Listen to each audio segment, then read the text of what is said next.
Bismillahirrahmanirrahim. Assalamualaikum warahmatullahi wabarakatuh. Alhamdulillahirabbil alamin. Wassalatu wassalamu ala nabiyyina Muhammadin khatamil anbiya'i wal mursalin wa ala alihi wa sahbihi ajma'in wa ba'du. Bapak Ibu jamaah dirahmati Allah Subhanahu wa taala. Alhamdulillah kembali Allah pertemukan kita. Mudah-mudahan pertemuan kali ini menjadi wasilah di mana Allah Subhanahu wa taala berikan pemahaman kepada kita, perluas wawasan keislaman kita, semakin meningkat ilmu kita sehingga semakin berkualitas amalan kita dari hari ke hari di hadapan Allah Subhanahu wa taala. Saya pribadi turut mendoakan semoga kita semua dalam keadaan sehat wal afiat. Semoga Allah jamin kesehatan diri dan keluarga kita.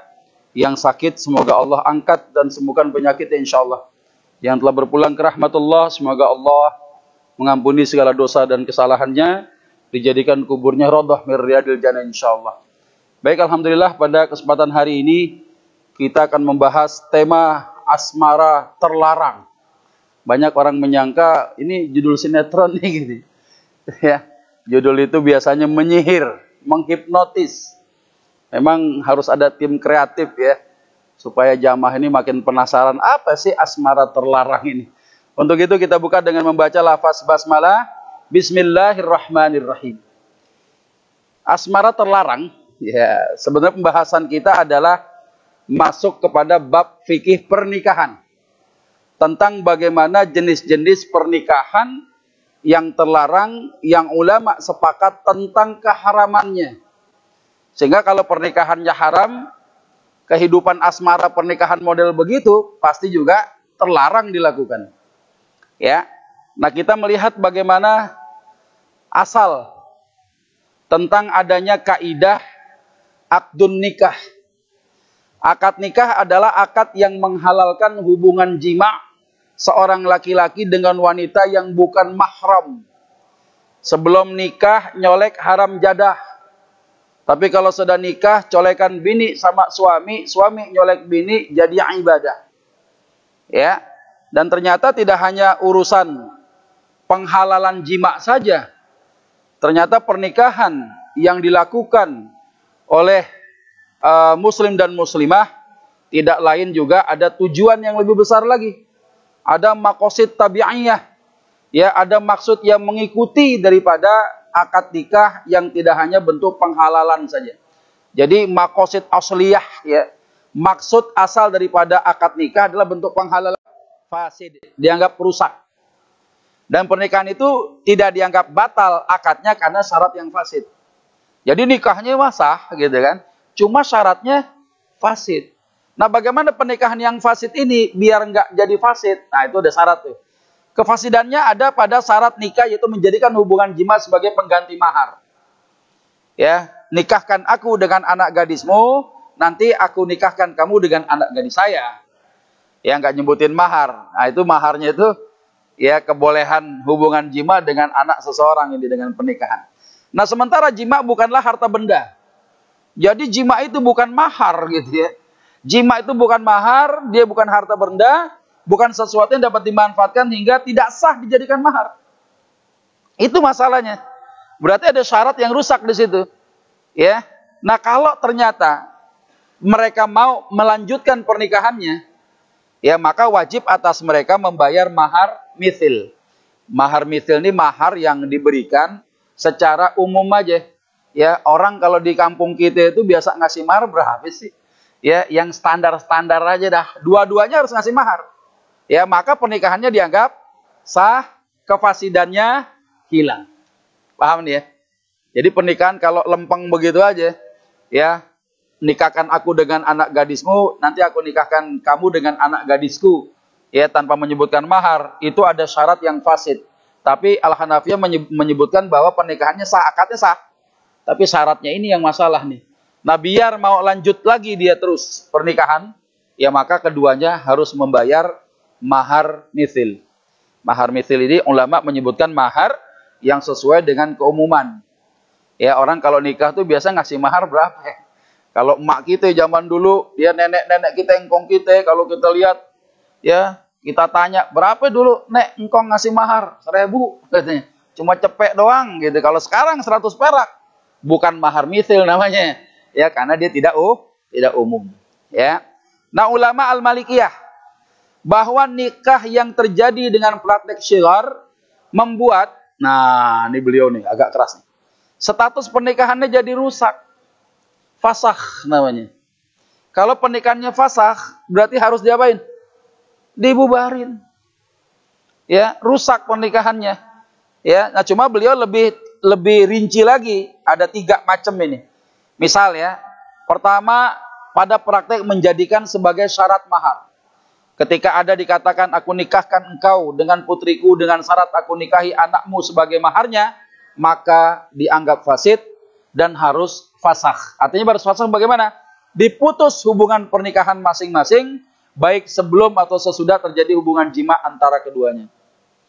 Mau dia jima kek, mau belum, pernikahannya kudu bubar. Kalau ternyata pada prakteknya dengan jelas dia menyebutkan syarat maharnya di situ. Ya, aku nikahkan kau dengan putriku dengan syarat aku nikahi anakmu sebagai maharnya, mau enggak? Gitu kira-kira. Ya, nah itu kalau disebutkan dengan jelas, ya pernikahannya dengan syarat yang fasid, kemudian harus fasakh, harus dibubarin itu pernikahan. Ya, nah jika kefasidannya diketahui setelah terjadinya jima, udah nikah jima baru ketahuan, oh kemarin nikahnya kacau nih, sehingga syaratnya fasid, maka fasakh harus disertai dengan pembayaran mahar mithil. Jadi tetap aja rusak.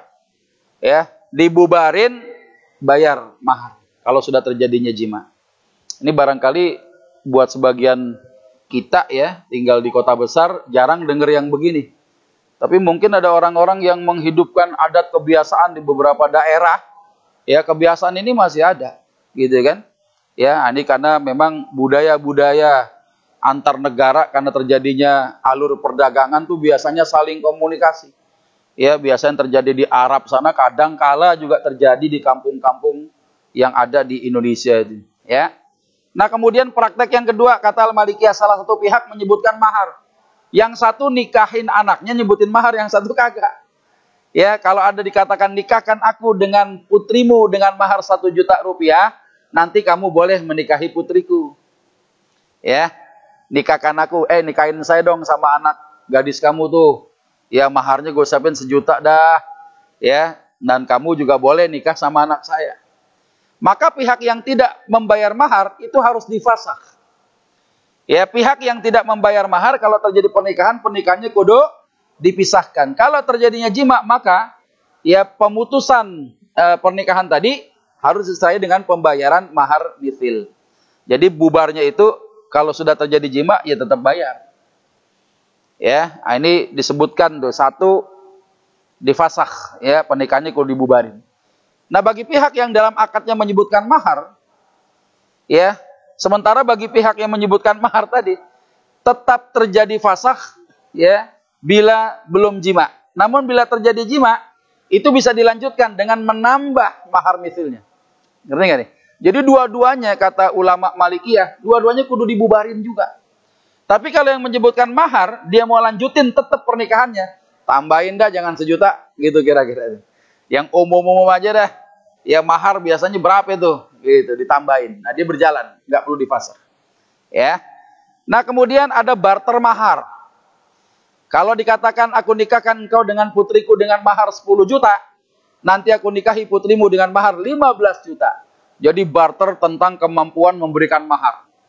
Ya, aku nikahkan kamu dengan putriku dengan mahar 10 juta, ya, nanti aku nikahi putrimu dengan mahar 15 juta misalnya begitu. Ya. Nah, dalam kasus ini pernikahannya tetap dikatakan fasid. Ya, dan harus fasakh, harus dibubarin. Tapi kalau terjadinya jima, maka boleh dilanjutkan dengan masing-masing membayar lebihan dari mahar mithil. Yang 10 juta tambahin, yang 15 juta tambahin kalau mau dilanjutin pernikahannya. Ya, ini Al-Malikiyah agak rinci menyebutkan itu. Nah, kemudian Asy-Syafi'iyah, ulama Asy-Syafi'iyah, ulama yang banyak dipegang oleh penduduk Asia termasuk di Indonesia, mengatakan apa? Hukum nikah syighar adalah haram. Ya.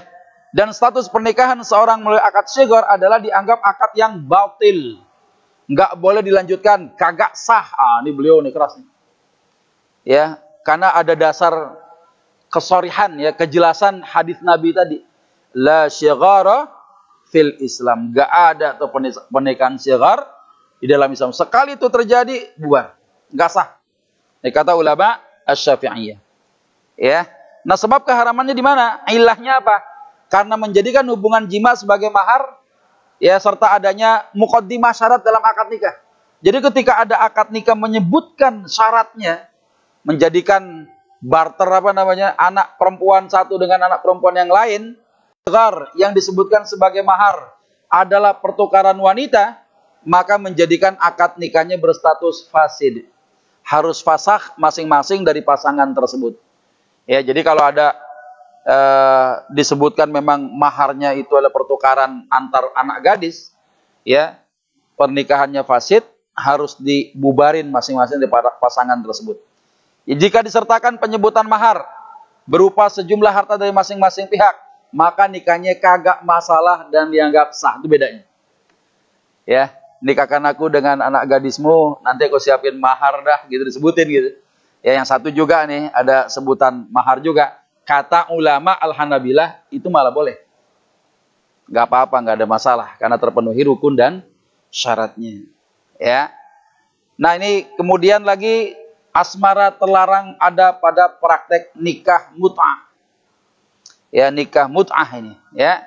Dimana disebut dengan nikah mut'ah itu intinya apa? Ya, ada kata-kata kalimat begini. Aku nikmati tubuhmu untuk jangka waktu tertentu dengan uang ini. Intinya kan begitu. Ya, yang namanya nikah kontrak, nikah mut'ah, itu kan intinya mau nidurin perempuan dalam jangka waktu tertentu kan.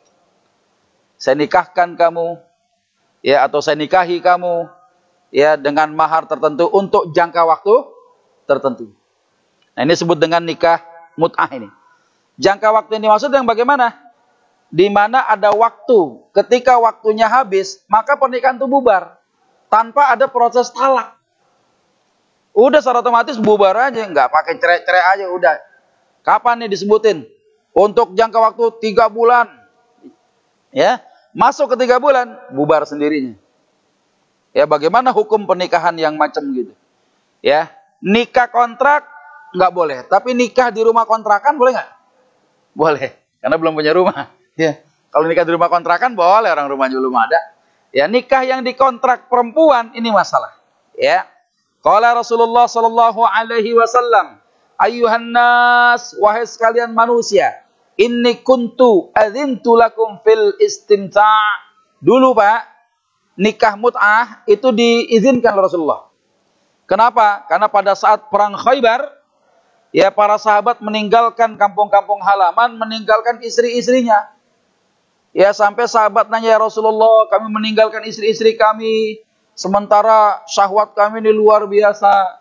Kira-kira boleh nggak kalau kami dikebiri aja dah, ya, biar kagak ada nafsunya. Ya, jangan, kata Nabi. Ya, akhirnya Nabi mengizinkan untuk menikahi seorang wanita dengan mahar tertentu dalam waktu tertentu. Itu hanya terjadi 3 hari saja. Ya, tapi kemudian setelah Rasulullah mengizinkan, Rasulullah mengharamkan. Ya, ala, ketahuilah oleh kalian, wa innallaha harramaha ila yaumil qiyamah. Ketahuilah oleh kalian bahwa Allah Subhanahu wa taala telah mengharamkan pernikahan mut'ah sampai hari kiamat. Berarti nggak boleh tuh. Kayak di puncak tuh kan begitu tuh. Ya, orang-orang dari luar negeri main ke puncak. Ya, kalau main ke puncak tuh bilang supir taksi, mau kemana tuan? Jabal, Jabal, Jabal. Jabal itu puncak maksudnya. Ya, daerah-daerah puncak itu banyak itu praktek-praktek nikah mut'ah. Ya, ada perzinaan terselubung, ya, dengan mengatasnamakan pernikahan. Ini nggak boleh. Ya, apalagi dalilnya dengan jelas nih. Sebagaimana Ali bin Abi Thalib radhiyallahu taala anhu meriwayatkan, anna Rasulullah sallallahu alaihi wasallam naha an mut'atin nisa yauma Khaybar wa an luhumil humuril ahliyah. Sesungguhnya Rasulullah sallallahu alaihi wasallam melarang pernikahan mut'ah dan memakan daging-daging himar yang dipelihara pada masa perang Khaybar. Jadi Rasulullah ya sebagaimana diriwayatkan dari Ali bin Abi Thalib radhiyallahu an, ya jelas-jelas mengharamkan pernikahan mut'ah. Jadi kalau ada kelompok yang ngaku kata cinta kepada ahlul baitnya Rasulullah sallallahu alaihi wasallam yang memuliakan Ali bin Abi Thalib radhiyallahu an, satu sisi kalau dia mengamalkan pernikahan mut'ah, di sisi yang lain menginjak-injak kehormatan Ali. Padahal hadis ini jelas Ali bin Abi Thalib sendiri yang meriwayatkan itu, yang mengatakan bahwasannya Rasulullah SAW ya melarang atau mengharamkan pernikahan mut'ah. Ya, maka seluruh ulama, ya ulama-ulama min madzahibil arba'ah sepakat bahwa nikah mut'ah adalah haram dan tidak ada satupun dalil yang membolehkan karena kedudukan hukumnya telah dimansuh. Apa tuh termansuh itu? Dihapus. Ya.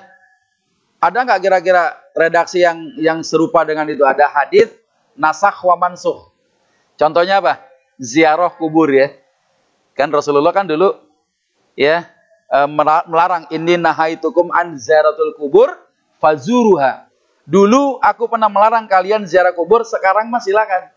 Ya. Nah, nikah mut'ah begitu. Dulu Nabi mengizinkan, ya. Kemudian Nabi mengharamkannya, nggak boleh. Dan bahkan Nabi katakan sesungguhnya Allah harramaha, telah mengharamkan pernikahan mut'ah ini ila yaumil qiyamah, sampai hari kiamat. Jangan. Ya. Lagian ibu-ibu tanyain tuh, siapa yang rela anak gadisnya dinikahin dengan cara begitu? Ya, cuma jadi eksploitasi seks kaum laki-laki, mengatasnamakan pernikahan, padahal itu perzinaan terselubung, itu nggak boleh. Ya. Nah, pada awalnya nikah mut'ah hukumnya dibolehkan, kemudian diharamkan hukumnya. Enggak ada lagi dalil yang membolehkannya setelah diharamkan itu. Maka ulama min madzahibil arba'ah sepakat bahwa nikah mut'ah hukumnya haram. Bahkan keharaman nikah mut'ah pada saat sekarang ini makin nyata keharamannya. Ya, ternyata ditinjau dari sisi rukunnya saja, itu nggak ada saksi, walinya kagak ada, ya termasuk pembatasan masa nikah. Ya, jadi nikahnya berdua, Pak. Ya, saya nikahkan kamu dengan mahar sekian untuk jangka waktu sekian. Walinya kagak ada, ya, saksi kagak ada. Yang ini yang kemudian makin kuat keharamannya. Ada walinya juga, jadi masalah juga. Kenapa? Karena menyebutkan waktu batas pernikahannya, nggak boleh. Ya, di situ letak keharamannya. Ya. Nah, ternyata pelaku nikah mut'ah juga, ulama sepakat juga menyamakan dengan seorang pezina. Karenanya Khalifah Umar radhiyallahu taala anhu, beliau semenjak Rasulullah mengharamkan pernikahan mut'ah, kalau ada kaum muslimin yang melakukan nikah mut'ah, beliau ngapain? Beliau merajamnya sampai mati. Ya, karena disamakan dengan pelaku zina, nggak boleh. Ya. Nah, bagaimana konsekuensi pernikahan mut'ah ini? Apakah bisa dia terbentuk keluarga sakinah, mawaddah, warahmah? Nggak bisa.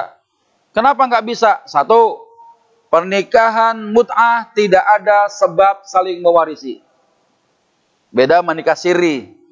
Nikah siri lain. Nikah siri itu nikah diam-diam. Dulu di masa ulama Al-Malikiyah yang disebut dengan nikah siri apa?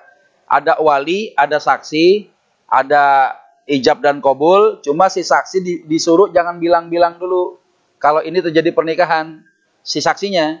Tapi kalau sekarang di Indonesia terjadi pergeseran makna bahwa nikah siri itu maksudnya apa? Nikah bawah tangan yang tidak melakukan pencatatan negara. Selama rukun dan syaratnya terpenuhi, itu halal, ada sebab saling mewarisi. Tapi yang namanya nikah mut'ah ini haram hukumnya. Sehingga untuk membina keluarga sakinah, mawaddah, warahmah nggak bisa udah. Kenapa nggak ada saling mewarisi? Ya. Yang kedua apa? Tidak ada hak talak dan rujuk. Suami kalau mau bubar, tinggal nunggu waktu habis aja. Lo udah expired belum lo? Gitu kan? Jangan-jangan udah kadaluarsa lo. Mau perpanjang nggak bang? Katanya begitu. Ya, kalau kadaluarsa bubar sendirinya. Ketika bubar nggak ada hak rujuk. Emang talak kagak ada, rujuk nggak ada. Jadi wanita tuh udah kayak barang apaan tahu dah, nggak ada hak. Ya harusnya dia ditalak mendapatkan tetap nafkah selama masa iddah itu. Ini bagaimana ada masa iddah, talak sampai rujuk kagak ada, gitu kan? Pokoknya yang rugi mah perempuan aja dah. Ya. Yang ketiga, kalau ada pelaku nikah mut'ah melakukan hubungan jima layaknya suami istri, dianggap zina. Berarti kan anak yang lahir juga nggak ada hubungan nasab kalau begitu kan? Ya, nggak ada sebab saling mewarisi, ya, sehingga tidak terjadi keluarga sakinah, mawaddah, warahmah. Kenapa? Karena prosedurnya saya sudah salah. Ya, maka orang yang melakukan nikah mut'ah, dinamika kehidupan asmaranya jadi terlarang itu. Ya, cinta mereka, asmara mereka yang terjalin dengan pernikahan dengan prosedur yang salah, ya terlarang dalam Islam, nggak boleh. Ya. Nah, kemudian yang berikutnya nikah muhallil. Nikah muhallil itu apa itu? Pernikahan yang tujuannya hanya sekedar menghalalkan pernikahan berikutnya. Dan kasus ini terjadi pada kasus talak 3. Ketika suami mentalak, istrinya udah talak 3. Ya, dia nggak punya hak rujuk lagi. Tiba-tiba nyesel. Ya, gue nyesel dah. Nyerain bini, udah talak yang ketiga lagi. Saya mau balikan gimana caranya? Ya nanti, wanita ini kudu nikah dulu sama laki-laki lain, kemudian dicerai, lewat masa iddah, baru boleh nikah. Nah, cuman jadi masalah, ngebetnya doang. Yang nikahin bininya kagak ada. Tapi dia mau balikan. Gimana caranya? Dipanggil tukang kebunnya. Tukang kebun, sini lu. Lu mau nggak nikah? Sama siapa tuan? Sama mantan majikan lu tuh. Ya, tapi kalau udah nikah, jangan diapa-apain. Sebulan aja dah, lu ceraiin. Katanya begitu tuh. Kenapa begitu tuan? Ya, saya mau balikan lagi. Awas ya, jangan diapa-apain. Gitu katanya. Nah, si tukang kebun yang disuruh gimana sama suaminya nih? Ya, sebagai apa dia? Ternyata pernikahan ini hanya perantaraan doang, rekayasa.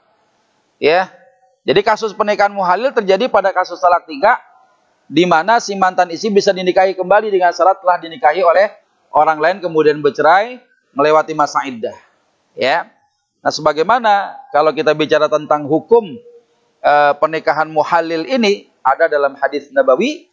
Ya, sebagaimana Abdullah ibn Abbas radhiyallahu taala anhuma, beliau mengatakan, la'ana Rasulullah sallallahu alaihi wasallam al-muhallila wal muhallalalah.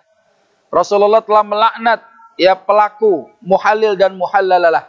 Ya, orang yang dinikahin dengan cara muhallil itu. Ya. Nah, di mana hadis yang lain juga disebutkan. Ya, sungguhnya Rasulullah SAW beliau pernah bersabda begini, ala ukhbirukum bitaisi al-musta'ar, ala ukhbirukum bitaisil musta'ar, maukah kalian aku kabari tentang at-taisil musta'ar, domba jantan sewaan katanya. Ya, Nabi itu mengibaratkan kalau ada orang yang melakukan drama pernikahan untuk menghalalkan pernikahan berikutnya, itu mirip domba jantan yang disewa gitu, buat ngawinin domba betina itu. Para sahabat menjawab, ya Rasulullah, bala ya Rasulullah. Iya Rasulullah, siapa itu? Bagaimana domba jantan tuh? Ya, kata Nabi apa? Huwa al-muhallil. Ya, dia adalah seorang muhallil. La'anallah al-muhallila wal muhallalalah. Di mana Allah telah melaknat muhallil dan muhallalalah. Ya. Nah, di sini disebutkan apa? Muhallil itu gini, Pak. Laki-laki yang menikahi wanita yang sudah terkena talak 3 dari suami pertamanya. Jadi ada orang yang disuruh, tukang kebun lu nikahin tuh nyonya lu dah. Ya, itu muhallil namanya.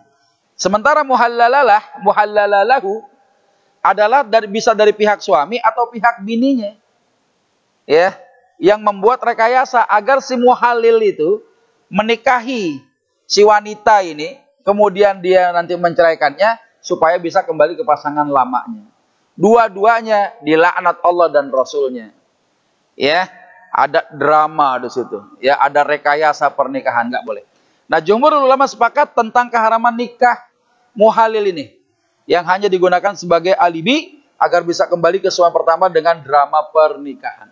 Nggak boleh tuh. Ya, mau dibayar berapa aja antum jangan mau. Ya, nggak bisa. Ya, kalaupun misalnya, udah dibayar sekian miliar, nikahin perempuan jadi muhallil, terusin aja dah, nyesel kalau dicerai, katanya begitu. Ya, yang amsyong suami yang lama tuh. Lu gue suruh ceraiin, belum ceraiin lo. Masih manis tuan, masih manis tuan. Mau permen karet, ya, manisnya hilang dibuang tuh permen. Ya, ini berbeda nih. Pernikahan yang model begini rekayasa. Ya. Jika wanita yang ditalak 3 ingin kembali kepada suaminya yang lama, maka harus ada prosedur syar'i. Dia kudu nikah dengan orang lain, kemudian dicerai, lewatin masa iddah, baru bisa balikan nama suami yang lama. Ini harus murni, nggak ada rekayasa. Kalau direkayasa namanya pernikahan muhallil, hukumnya haram.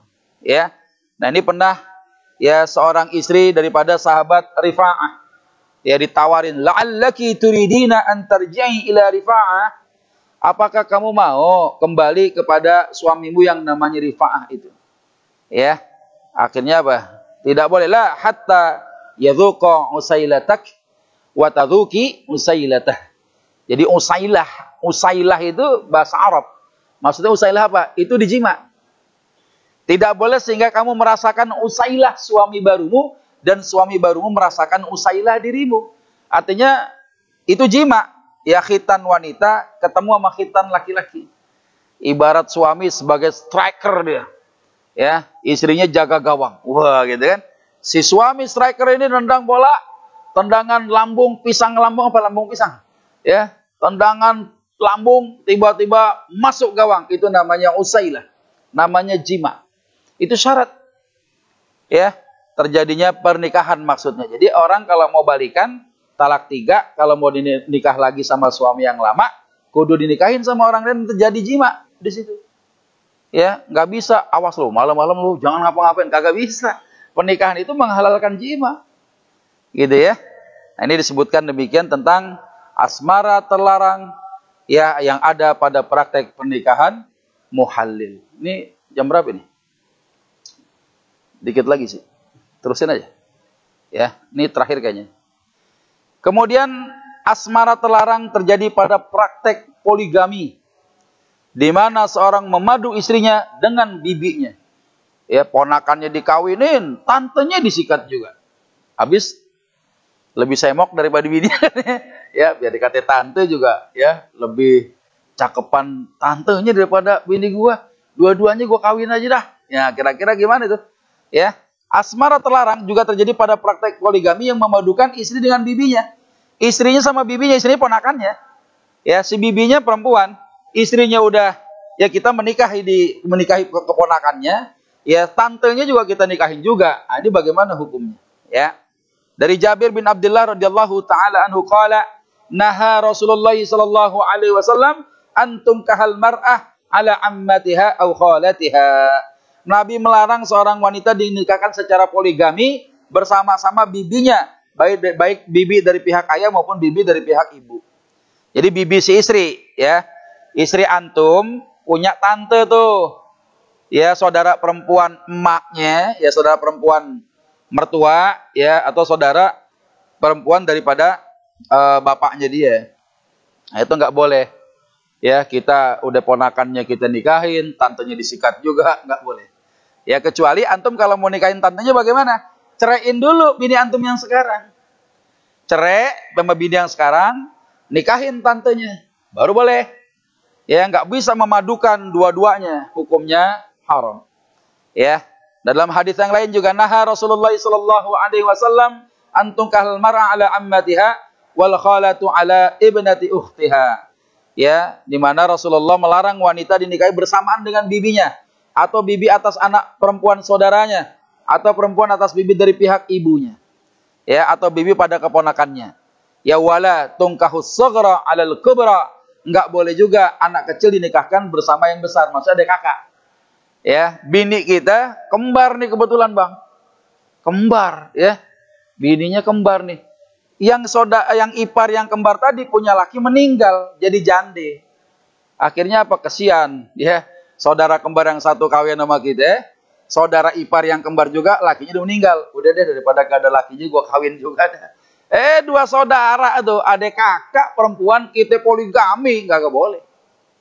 Ya kalau mau, ceraiin yang lama, nikah sama yang satu lagi. Gak bisa dipadukan, hukumnya haram. Nah, jumhur ulama min madhahibil arba'ah sepakat mengharamkan pernikahan poligami dengan memadukan seorang istri dengan bibinya, atau kakak beradik, ya, berangkat daripada hadis yang menyebutkan secara jelas tentang larangan tersebut. Cuma berbeda ya dengan orang-orang Syiah Khawarij. Ya, orang-orang Syiah itu yang ngaku cinta kepada ahlul baitnya Rasulullah, Ya, tapi satu sisi mengharamkan atau melaknat-laknat sahabat-sahabat yang lain. Ya, ada Syiah Khawarij justru mengatakan apa? Hal itu, pernikahan itu boleh dilakukan halal karena adanya keumuman dalil. Ya, fankihu ma tabalakum minan nisa masna wa thulatha wa ruba. Boleh kok poligami, kata keumuman dalil. Tapi dia lupa ada kaidah usul yang menyatakan keumuman sebuah dalil tidak bisa dijadikan hujah ketika ada dalil yang mengkhususkannya. Nggak bisa. Contoh ya, Allah ketika menciptakan binatang di atas muka bumi ini buat siapa coba? Binatang yang ada di atas muka bumi buat siapa? Manusia. Ya, buat manusia. Artinya begini, dulunya binatang itu halal dimakan semuanya. Kecuali ada dalil yang khusus yang menyatakan tentang keharamannya. Apa yang haram? Makan khinzir, haram. Ya, jenis-jenis binatang diharamkan dalam hadis secara jelas haram, maka yang umum tadi nggak bisa dipakai. Ya, kalau ada orang bilang fankihu ma tabalakum minan nisa'i masna wa thulatha wa ruba. Ya, dalilnya umum tapi ada kekhususan yang melarang. Poligaminya emang nggak ada masalah, tapi lu nggak boleh memadukan dua saudara, ponakan, ame bibinya nggak boleh. Ya, itu yang khas. Maka nggak bisa. Pendapat ini nggak boleh dipakai. Ya, pendapatnya lah lemah. Ya, lemah banget itu. Nggak bisa. Dia harus tahu tentang kaidah usul ya terkait dengan dalil am dengan dalil yang khas gitu ya. Jadi ini penting sekali bahwa pernikahan untuk membentuk keluarga sakinah, mawaddah, warahmah hanya bisa dilakukan dengan cara prosedur yang benar. Ya, kalau nggak benar caranya, ya maka hukumnya ya terlarang, asmaranya terlarang, percintanya terlarang. Ya, maka bagaimana mungkin mendapatkan keberkahan dari pernikahan yang dilarang itu.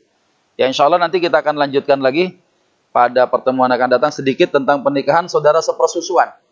Ya, ini gimana kalau saudara sepersusuan, termasuk yang diharamkan, bentuk keharaman yang seperti apa? Ya, ini sebelum ditutup ada pertanyaan barangkali? 1 atau 2 pertanyaan? Silakan. Ada pertanyaan? Ya, 1, silakan.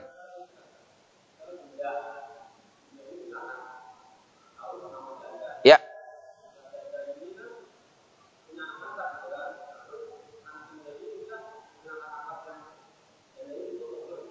Ya.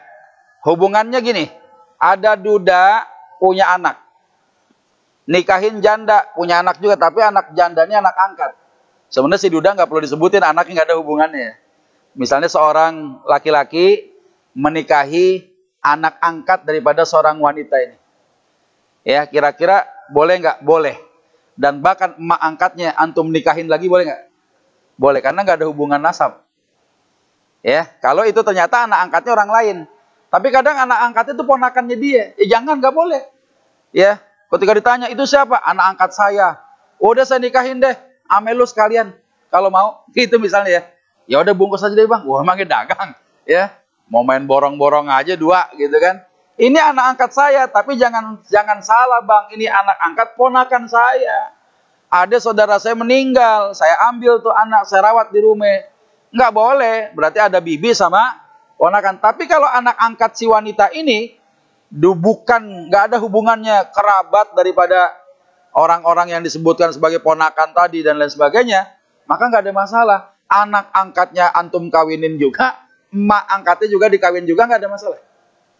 Karena si emak angkat bukan mertuanya antum itu, misalnya gitu ya. Ada orang nikahin anak angkat, emak angkat itu bukan mertua dia gitu.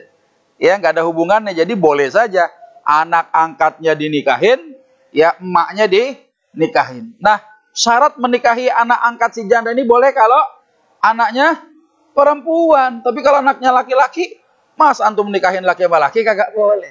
Ya, anaknya si anak angkat ini perempuan. Ya, dia punya emak angkat. Dua-duanya aja boleh kita nikahin. Tapi kalau antara emak angkatnya dengan anak yang dirawat itu ternyata berhubungan secara nasab, emak angkatnya bibinya ternyata, anak angkatnya itu ponakannya, kagak boleh. Pilih salah satu bang. Kira-kira yang semok yang mana nih? Gitu kan. Wah, emaknya aja dah. Ya udah emaknya kawinin. Ya, jangan ponakannya kagak boleh. Gitu kali ya. Yang ditanya begitu kali ya. Ya. Ya nggak ada masalah, orang bapaknya nikah sama anak angkat aja kagak apa-apa. Misalnya ada si duda sama janda nikah. Ya, ternyata si janda itu punya anak angkat perempuan. Boleh nggak dua-duanya dinikahin sama si duda ini? Boleh, nggak ada larangan, nggak ada masalah. Karena memang tidak ada larangan selama anak angkat itu bukan termasuk keponakan daripada si janda ini, bukan anak si janda ini. Gitu Bang ya. Ya, bukan adiknya si janda ini yang masih kecil dirawat sama kakaknya, bukan. Tapi dia daripada anak orang lain. Ya, yang secara kerabat itu tidak berhubungan. Maka si duda nikahin janda boleh, sama anak angkatnya sekalian juga boleh. Kalau dia bukan termasuk memadukan antara hubungan. Ya, emak angkat tadi bukan bibinya, anak angkat bukan keponakannya, atau anak-anak bukan anaknya beneran. Ya, itu tidak termasuk itu, maka dua-duanya boleh. Atau si duda punya anak, si janda punya anak. Duda sama janda menikah, anak-anaknya nikah juga. Boleh nggak? Boleh nggak? Boleh. Yang nggak boleh kalau duda anaknya laki-laki, yang janda anaknya laki-laki juga. Gimana mau nikah? Ya, jadi harus perempuan yang satu. Ya, duda punya anak perempuan, janda punya anak laki-laki, nikah. Emak bapaknya nikah juga. Jadi waktu mau ngelamar nih, ya bapaknya mau ngelamar, ternyata dia kaget. Ini calon bini lu, bukan bang, ini calon mertua saya, beh, katanya. Wah, calon mertua kayak begini. Lakinya ada nggak? Nggak ada, beh. Ya udah gue sekalian, akhirnya sekalian babinya. Ya, ngelamarin untuk anaknya, ngelamarin juga buat dirinya. Boleh nggak begitu? Boleh. Nikah berdua masal nggak apa-apa, ngirit biaya. Iya nggak? Waduh, undangannya jadi satu aja udah. Ya, bapak emaknya nikah, anak-anaknya juga nih nikah. Ya udah nggak apa-apa. Ya karena nggak ada hubungannya. Ya, nggak ada masalah. Baik, saya rasa begitu ya. Mudah-mudahan kita masih bisa melanjutkan. Ya, nanti kita akan lanjut sedikit aja tentang pernikahan yang belum disebutkan. Ya, pada praktek pernikahan yang batil sehingga dinamika kehidupan asmara percintaannya menjadi terlarang dalam Islam. Insya Allah kita akan bahas itu pada pertemuan akan datang. Semoga apa yang disampaikan menjadi ilmu yang bermanfaat. Ya, kita bisa mengamalkannya dalam kehidupan kita sehari-hari. Minimal menghindar daripada praktek-praktek yang diharamkan itu. Ya, dan mudah-mudahan apa yang disampaikan menjadi bekal ya terbaik dalam kehidupan kita. Banyak bicara, banyak salah. Kalau salah saya minta maaf. Kepada Allah sama-sama kita memohon ampunan. Semoga kita termasuk hamba-hamba Allah yang dihapuskan, diampuni segala dosa dan kesalahan insyaallah. Subhanakallahumma wa bihamdika asyhadu an la ilaha illa anta astaghfiruka wa atubu ilaik. Walhamdulillahirabbil alamin. Assalamualaikum warahmatullahi wabarakatuh.